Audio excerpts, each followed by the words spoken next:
Hello, welcome to the Virtual Hurricane Academy again. Let's just go ahead and get started and enter that General Preparedness Room. So, you will spawn right in front of the Welcome to the General Preparedness section, so you know where you are.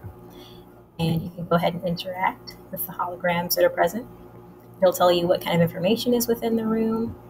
And this video shouldn't be too long. This is really just a general walkthrough. I'll let you guys enjoy figuring out what's in the space on your own. But there will be general information about financial preparedness and getting insurance. A lot of it will redirect you to the sites and organizations that can provide you with the kind of support and knowledge that you'll need. But there'll be lots of things like checklists, CEMA podcast episodes, and other information. And I just want to do a little walkthrough of this section / room so that you have an idea of what's there. You don't feel lost or overwhelmed. This is one of my favorite rooms within the General Preparedness Room. This is a storm tracking room. So it'll take you right to the National Hurricane Center. You can track what storms are going on. Little bulletins will tell you that as well, but it's my favorite, so I like to go through it.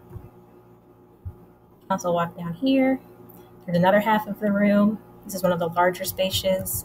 Here's the exit door in case you want to leave, or for when you want to leave. It'll take you right back to the foyer so that you can either access another room, or you can just go ahead and log off of Gather if you've already accessed all the other 3 rooms and you have become a preparedness expert. Here's some sorted CEMA podcast episodes. And when you're ready, and if you want to, you can also take a quiz over here in our quiz room. Interact with the paper, go ahead and access the Google Forms quiz document. Again, not graded, just a fun way to see what you learned if you want to test your knowledge and get a little bit more interactivity out of this space. So that is the general preparedness section. The next video will be a brief walkthrough through the pet preparedness room.